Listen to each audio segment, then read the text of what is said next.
నువ్వంటే ఆ పిల్లకి ఇష్టమేరా ప్రసాద్. ఇష్టమేరా, కానీ ప్రేమించేంత ఇష్టమా అని.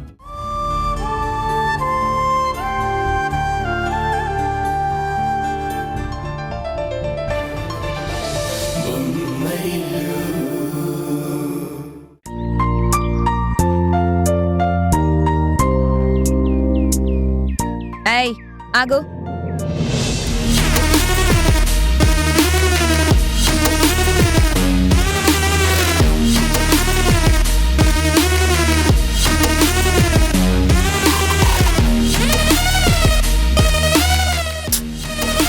పాపం నిన్ను చూస్తుంటే జాలేస్తుంది.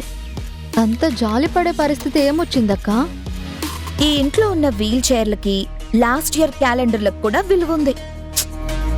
విలువలేనిది నీకొక్కదానికి అనుకుంటా. అయ్యో, కాని మాట ఏదైనా అన్నానా? అంత కోపంగా చూస్తున్నావు.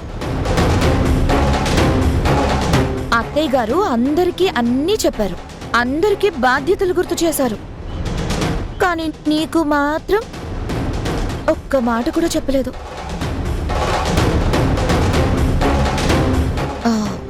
అంటే అత్తయ్య గారి దృష్టిలో ఈ ఇంట్లో నువ్వు ఒక పనికి రాని వస్తువుతో సమానమే కదా. ఇప్పటికైనా నీకు అర్థమైందా ఈ ఇంట్లో నీ స్థానం ఎక్కడో, నీ స్థాయి ఏంటో? అయ్యో అక్క, అందరికీ అన్ని విషయాలు చెప్పారంటే వాళ్ళకి ఆ విషయాలు చెప్తే కానీ చెయ్యరను, లేకపోతే వాళ్ళకది తెలియదనో చెప్తారు.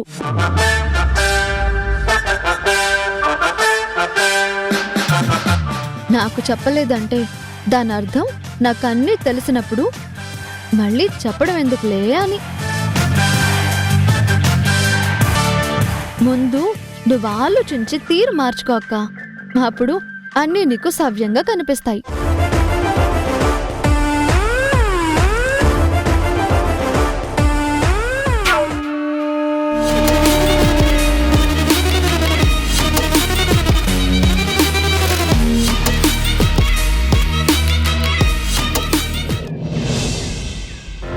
ఎలా ఉన్నావమ్మా? ఆ ఇంట్లో నువ్వెలా ఉన్నావో అన్న దిగులు తప్ప మేం బాగానే ఉన్నాం లేవే. ఇంతకీ ఎలా ఉన్నావు? బానే ఉన్నావు కదా? మీ వాళ్ళు నిన్ను బానే చూసుకుంటున్నారు కదా? అందరూ నన్ను బానే చూసుకుంటున్నారమ్మా. అందరి గురించి పక్కన పెట్టు. ఏ కారణం లేకుండా కోడళ్ళని చేదరించుకునేది, చీకొట్టేది అత్తలే. ముందు మీ అత్తగారి గురించి చెప్పు. చీటికి మాటికి తిట్టడం, లేనిపోనివన్నింటికీ నోరెత్తడం, ఇలాంటివన్నీ చేస్తున్నారా? అదేం లేదమ్మా, అందరితో పాటు ఆవిడ కూడా నన్ను బానే చూసుకుంటున్నారు. నువ్వు అనవసరంగా ఎక్కువగా ఆలోచించి ఆరోగ్యం పాడు చేసుకోకు. ఆలోచించకూడదంటే ఎలా కుదురుతుందే? అది కాదమ్మా.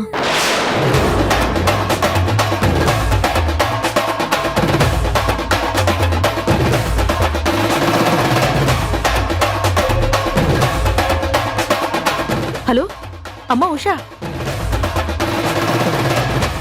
ఇదేంటి ఉన్నపళంగా ఫోన్ కట్ చేసిందేంటి?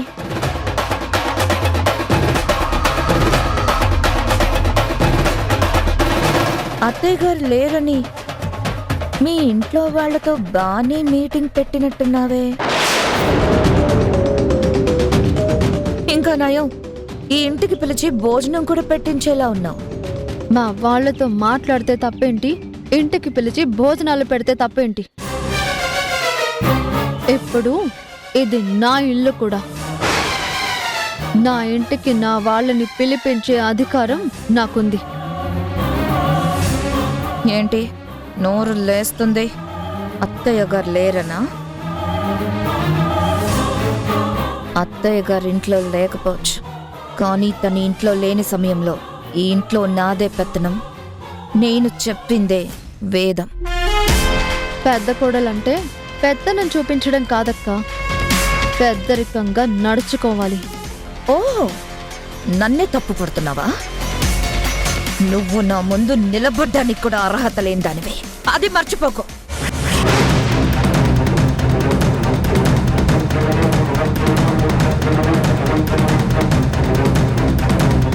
ఉషా, ఉషా, నీకోసం ఏం తెచ్చానో చూడు. నీకోసమే తీసుకో.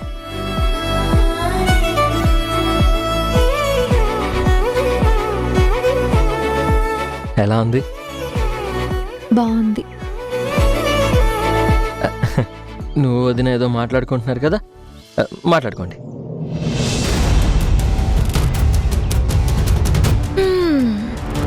కిరణ్ కి మధ్య పిచ్చితో పాటు ప్రేమ కూడా ఎక్కువైందన్నమాట.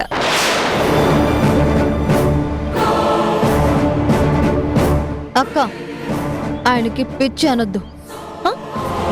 పిచ్చి వాళ్ళని పిచ్చి అనకుండా ఇంకేమంటారు?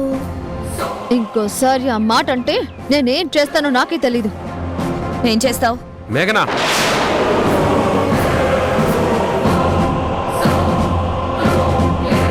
ఏంటి అమ్మ పోస్ట్ నువ్వు తీసుకున్నావా?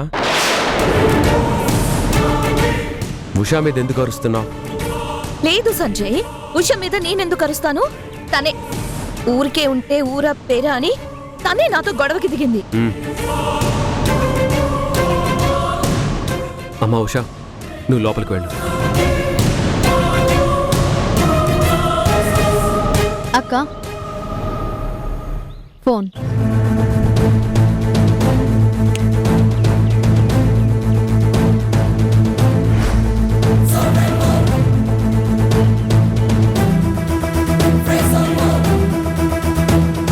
ఏంటి సంజయ్, అది నాతో గొడవకి దిగితే దాన్ని 4 మాటలు అనాల్సిందే పోయి లోపలికి పంపిస్తున్నారేంటి? నోర్మోయ్,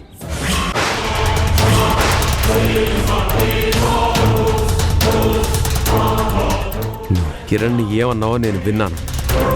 ఉషా ముందు నేను తిడితే బాగుంటుందని తనను లోపలికి పంపించాను. కిరణ్ నా తమ్ముడు.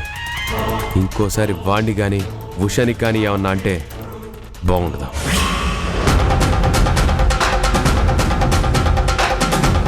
ఇదే నా ఫైనల్ వార్నింగ్. అంతేలేండి, అంతే.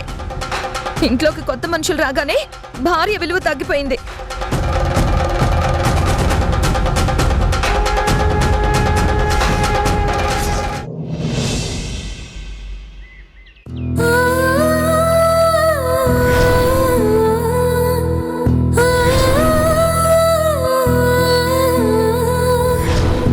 కిరణ్ కి మధ్య పిచ్చితో పాటు ప్రేమ కూడా ఎక్కువైందన్నమాట.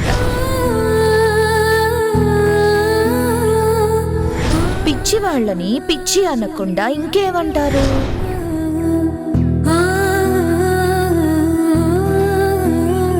ఈ ఇంట్లో నేను కలకాలం ఉండాలంటే, నా భర్తకి నేను తోడుగా నీడగా ఉండాలంటే, నా చుట్టూ ఉన్న ఈ కోపాలని ఈ ద్వేషాలని దాటుకొని వెళ్ళాలి.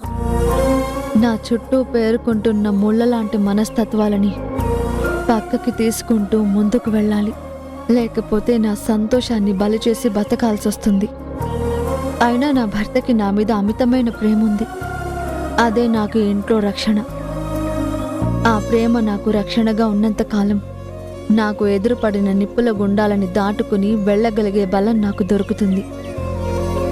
నన్ను కించపరిచి చూడాలనే మనస్తత్వాలని గెలిచి ముందుకు వెళ్లే శక్తి నాకొస్తుంది. ఉషా,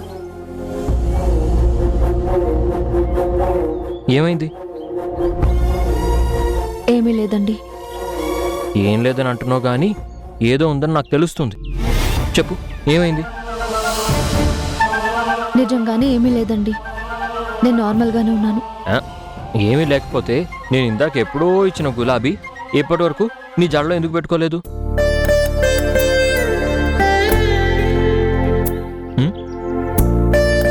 ఎందుకు? పువ్వు చూస్తే అందంగా ఉంది, అందుకే దాన్ని తనివి తీరా చూడాలనిపిస్తోంది. నువ్వు అబద్ధం చెప్తున్నావు.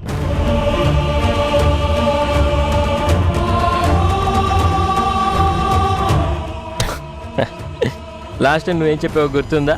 పువ్వు చేతికి ఇవ్వకూడదు, జల్లో పెట్టాలి అని. నేనే మర్చిపోయి నీ చేతిలో పెట్టేశాను.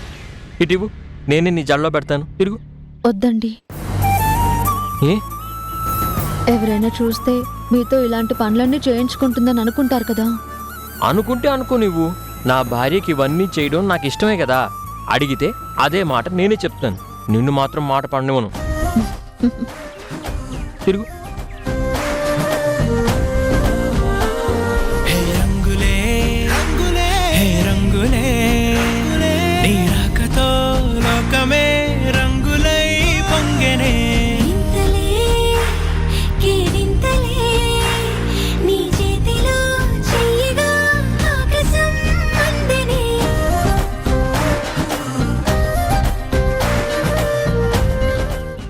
విషయం చెప్పనా? చెప్పండి. ఆ. ఆ, పర్లేదు చెప్పండి. అది నువ్వు చాలా అందంగా ఉంటావు.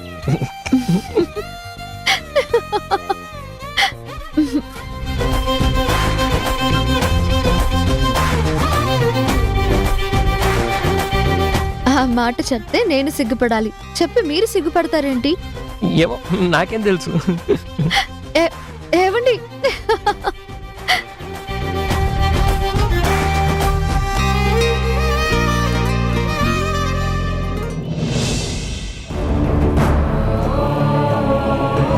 నీలో ఇంత మార్పు వస్తుందని నేను అస్సలు ఎక్స్పెక్ట్ చేయలేదు.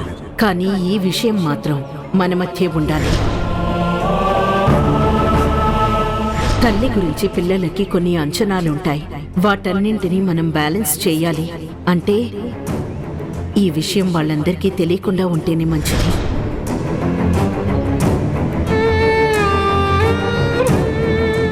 నాన్న కూర్చో. పిలిచారంట. కిరణ్ని, ఉషాని ఎక్కడికైనా మంచి హిల్ స్టేషన్కి పంపించే ఏర్పాట్లు చేయి. ఫెయిల్ అయ్యే ప్రోగ్రామ్కి మళ్ళీ ప్రయత్నాలు ఎందుకు నాన్న? ఫెయిల్ అవుతుందని ముందే ఎందుకు అనుకుంటున్నావు? ఆల్రెడీ ఒక అనుభవం ఉంది కదా నాన్న. అందరం పెద్ద ప్లాన్ వేసి పంపించబోయాం. ఏమైంది? అమ్మ తిరిగొచ్చింది, ప్లాన్ ఫ్లాప్ అయింది. ఇప్పుడు మీ అమ్మ లేదు కదా. అమ్మ ఇక్కడ లేకపోవచ్చు నాన్న, కానీ ఈ విషయం అమ్మకి తెలియకుండా ఉండదుగా. నువ్వు అవన్నీ ఏమీ ఆలోచించుకో. ముందు కిరణ్ని, ఉషాని ఎక్కడికైనా పంపించే ఏర్పాట్లు చేయి. అది కాదు నాన్న, అమ్మ గురించి మీకు తెలుసు. ఈ విషయం తెలిసాక తన కోపం తెచ్చుకుంటుందని కూడా మీకు తెలుసు. అయినా ఇంత ధైర్యంగా మీరు ఈ నిర్ణయం ఎలా తీసుకుంటున్నారు? అన్ని సందర్భాల్లోనూ ఒకేలా అవ్వదనే నా నమ్మకం. అలాంటి ఆలోచనలు, అలాంటి ఐడియాలు ఇంకెక్కడైనా వర్కౌట్ అవుతాయేమో నాన్న, మన ఇంట్లో కావు. ఈ ఇంట్లో అమ్మ చెప్పిందే జరగాలి. అమ్మ శాసనానికే అందరూ తల వంచాలి అనే రూల్స్ ఉన్నాయి. ఈ రూల్స్ని దాటి మనం ఏం చేయాలనుకున్నా అది మాత్రం మనం అనుకున్న రిజల్ట్ ఇవ్వదు నాన్న. వాటన్నిటి గురించి నేను చూసుకుంటాను. ముందు నేను చెప్పిన పని చేయి. సరే నాన్న, మీరు అమ్మని మేనేజ్ చేయగలనంటే, అమ్మ అడిగే ప్రశ్నలకి మీ దగ్గర ఆన్సర్ ఉంటే ఖచ్చితంగా మీరన్నట్టే చేద్దాం. ఇంకో విషయం, వాళ్లతో పాటు నువ్వు, హారిక కూడా వెళ్లే ఏర్పాట్లు చూడు. నేను, హారిక కూడానా? ఎందుకు నాన్న? కిరణ్ మానసిక పరిస్థితి బాలేదు. తన వల్ల ఉషా కూడా ఏమైనా ఇబ్బందులు ఎదుర్కోవచ్చు. ఒంటరిగా అమ్మాయి అక్కడ ఎదురయ్యే సిచ్యువేషన్స్ని బ్యాలెన్స్ చేయలేకపోవచ్చు. అయితే నువ్వు, హారిక వాళ్ళని ఒక కంట కనిపెడితే వాళ్ళకి ఏ ప్రాబ్లం రాదనే గ్యారంటీ నాకు కూడా ఉంటుంది కదా. నాన్న, వాళ్ళిద్దరినీ ఏకాంతంగా పంపించమని కదా డాక్టర్ చెప్పింది. నేను కూడా అదే విషయం చెప్తున్నాను. నువ్వు, హారిక వెళ్ళటం అంటే ఉషకి, కిరణ్కి తెలిసేలా కాదు, వాళ్ళకి తెలియకుండా. మీరు ఏం మాట్లాడుతున్నారో నాకేం అర్థం కావట్లేదు నాన్న. కిరణ్, ఉషా వెళ్లే చోటికే మీరు కూడా వెళ్తారు. వాళ్ళుండే ప్లేస్లోనే మీరు కూడా ఉంటారు. కానీ మీరు అసలు వాళ్ళను ఫాలో అవుతున్న సంగతే వాళ్ళకి తెలియకూడదు. వాళ్ళకి ప్రొటెక్షన్గా మాత్రమే వెళుతున్నారు. మీ వల్ల వాళ్ళ స్వేచ్ఛకి భంగం కలగకూడదు. అది నా ప్లాన్. మంచి ఐడియా నాన్న. మీరన్నట్టు ఉషా ఒక్కతే ఇదంతా హ్యాండిల్ చేయలేకపోవచ్చు. మేం కూడా ఉంటే వాళ్ళు ఏమైనా ప్రాబ్లమ్స్ ఎదుర్కొంటే తోడుగా ఉండొచ్చు. అవునరా, అందుకనే వాళ్ళతో పాటు మీరు కూడా వెళ్లే ఏర్పాట్లు చేయి. సరే నాన్న.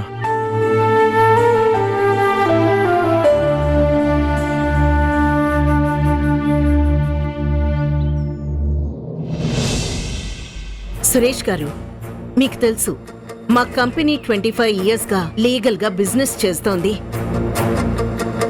ట్యాక్సెస్ టైంకి కడుతున్నాం, ఆడిట్ రిపోర్ట్ సబ్మిట్ చేస్తున్నాం. ఇప్పుడు మీ డిపార్ట్మెంట్ చేసే రైడ్ వల్ల మా కంపెనీ రెప్యుటేషన్ దెబ్బతింటుంది. మేడం, మీరు చెప్పేది నేను యాక్సెప్ట్ చేస్తాను. బట్ మీ కంపెనీలో ఏదో మిస్మేనేజ్మెంట్ జరుగుతుందని మా డిపార్ట్మెంట్కి టిప్ వచ్చింది. అందుకే ఈ రైడింగ్. 4 days నుంచి గోడౌన్లో స్టాక్ అంతా చెక్ చేస్తున్నారు. ఏమన్నా దొరికిందా? దొరకలేదు కదా. అంతా పర్ఫెక్ట్ గా ఉన్నప్పుడు ఇంకా రేడింగ్ అని ఎందుకు పట్టుబడుతున్నారు? మీ హయ్యర్ ఆఫీసర్ కి చెప్పి రేడింగ్ ఆపించండి. అంతా పర్ఫెక్ట్గా ఉందని చెప్పే అధికారం నాకుండదు మేడం. కాకపోతే ఈ విషయాన్ని అయితే మా బాస్కి రిపోర్ట్ చేశాను. కానీ ఆయనే స్వయంగా వచ్చి ఎంక్వైరీ చేయాలంటున్నారు. ఖచ్చితంగా రైడింగ్ జరిగే తీరాలంటున్నారు. చూడండి, మీరు రైడ్ చేస్తే అవకతవకలు బయటపడిపోతాయని నేను భయపడటం లేదు. కాకపోతే మీరు చేసే రైడ్ వల్ల మా కంపెనీ గుడ్ విల్ దెబ్బతింటుంది. అందుకే నేను ఇన్నిసార్లు మిమ్మల్ని అడగాల్సి వస్తోంది. మేడం, ఇదంతా పెద్దవాళ్ళ విషయం. మీరు పెద్దవాళ్ళే, మా ఆఫీసర్సు పెద్దవాళ్ళే. మీరు కూర్చొని తేల్చుకుంటే అయిపోతుంది. మీరు వచ్చే వరకు నేను రైడింగ్ని అయితే ఆపగలిగాను. అంతకుమించి నేను ఇంకేమీ చేయలేను. మీరు వచ్చిన సంగతి అయితే నేను బాస్కి చెప్తాను. ఇక ఆయనే ఒక నిర్ణయం తీసుకుంటారు. It's okay, you can go. Okay madam.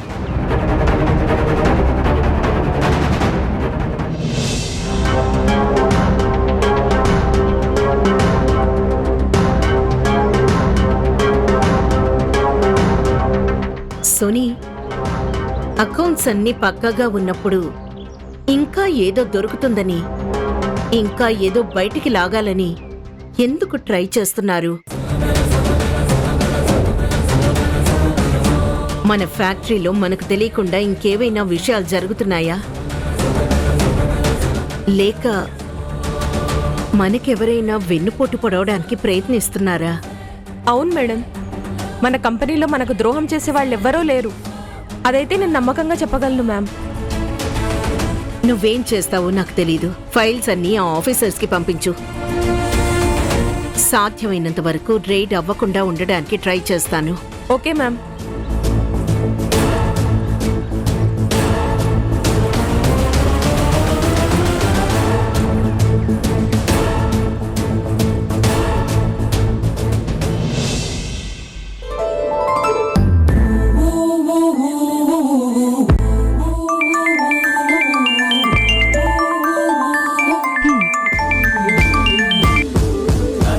Hi Harika.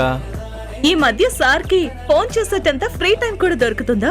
నేను ఎంత బిజీగా ఉన్నా నీకు ఫోన్ చేయడం మాత్రం మర్చిపోనని నీకు కూడా తెలుసు కదా. ఆహాహా, బాగానే కవర్ చేసావు. కానీ ఇంతకీ విషయం ఏంటి? అమ్మ ఆఫీస్ పని మీద ఊరెళ్ళింది. ఒక వారం 10 రోజుల వరకు రాదు. కొంపదీసి అత్తయ్య గారు ఊర్లో లేరని మళ్ళీ కిరణ్ ని ఉషాని టూర్ కి పంపించే ప్లాన్ ఏమైనా చేస్తారా ఏంటి?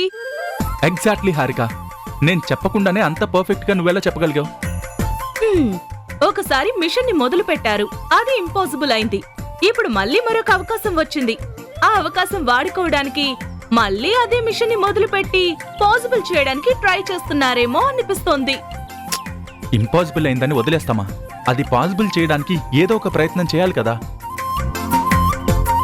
మీరు ప్రయత్నం చేయడం, ఆ తర్వాత అత్తయ్య గారు దాన్ని పటాపంచలు చేయడం, ఇంతేగా జరిగేది. ఏ అన్నిసార్లు అలాగే జరుగుతుందా ఏంటి?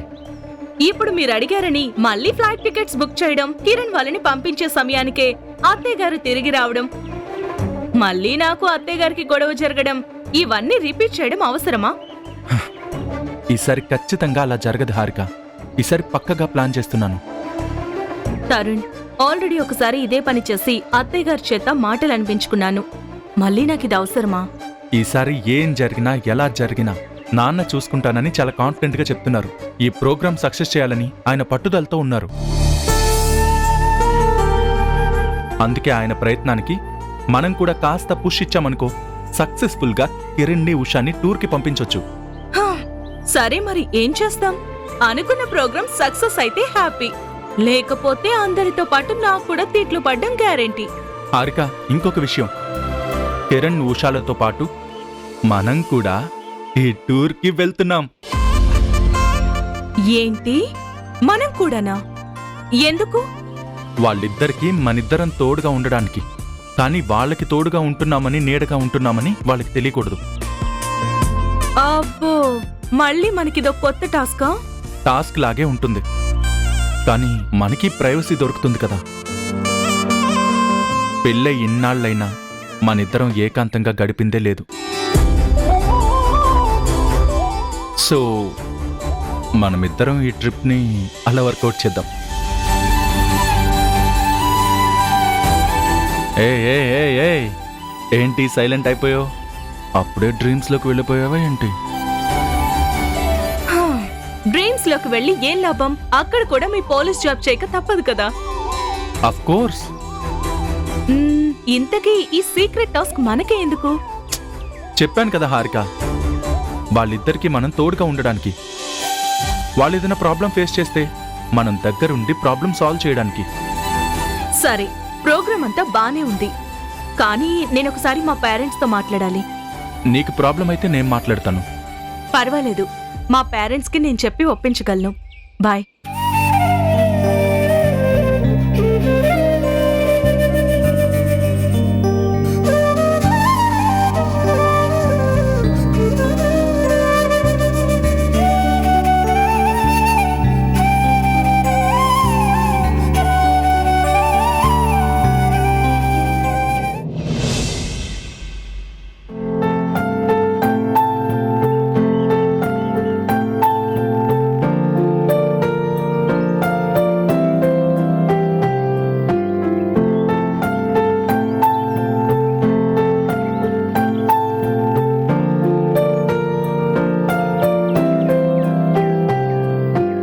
అమ్మ ఉషా,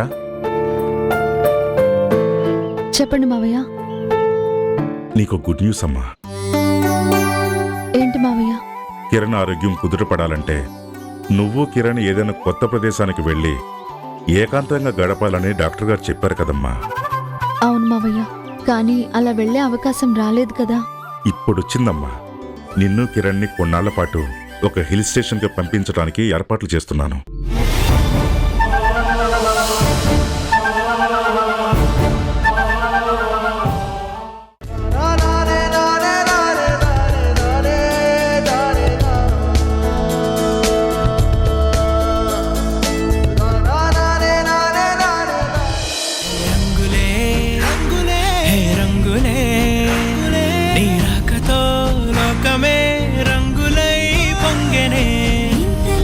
ప్రామిస్ చెయ్యి, ఎప్పటికీ ఇలాగే తోడుగా ఉంటావు కదా.